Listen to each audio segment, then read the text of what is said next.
একদম সন্নিকটে এই অবস্থায় আমরা এসেছি। বিশেষ করে কালাপুর কালাপুর ইউনিয়নের এই মাঝদি এলাকায় এই এলাকার আশ্রয়ণ প্রকল্প আসলে একটি অংশে আমরা এসেছি।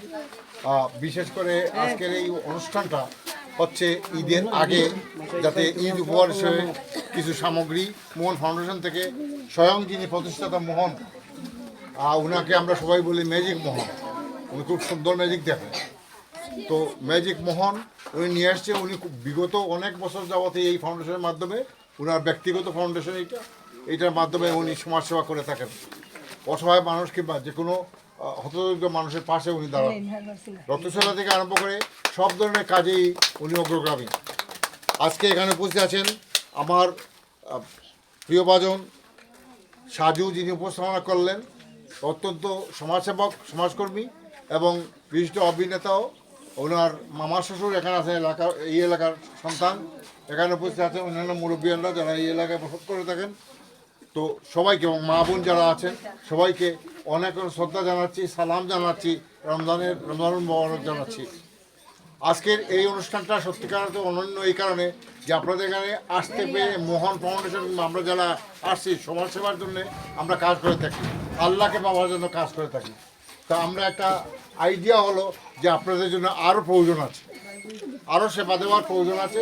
এবং ইতিমধ্যে আপনারা জানতে পেরেছেন যে রক্ত সেবার জন্যে মোহন নিজেই বলেছেন, সাজু নিজেই বলেছেন যে তারা এই কাজটা করবেন। শুধু তাদের মোবাইল নাম্বারটা আপনারা রাখবেন, রেখে আপনারা এই সময় মতো তাদের ডাক দেবেন। আজকের এখানে আমি জানতে পেরেছি 60টার উপরে 70টি মানে কাপড় এখানে প্রদান করা হবে। নিশ্চয়ই 70 জন মানুষকে নির্ধারিত করা হয়েছে, তারা নেবেন।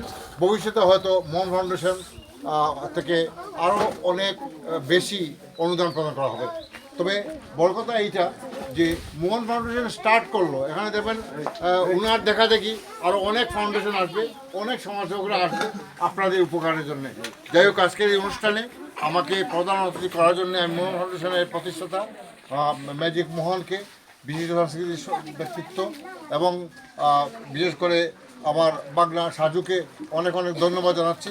সেই সাথে এখানে উপস্থিত আছেন অনলাইন প্রেসক্লাবের মাননীয় সাধারণ সম্পাদক শাহিদ আহমদ, যিনি অত্যন্ত কর্মঠ মানুষ এবং সমাজসেবা করে থাকেন, সবসময় মানুষের হতদরিদ্র মানুষের পাশে থাকেন, তাকে অনেক ধন্যবাদ। সেই সাথে আপনার মুরব্বী যারা আছেন, সমাজে যে মা বোনরা যারা আছেন সবাইকে ঈদের শুভেচ্ছা, আগাম শুভেচ্ছা জানিয়ে আমি আমার বক্তব্য শেষ করছি। খোদা হাফেজ।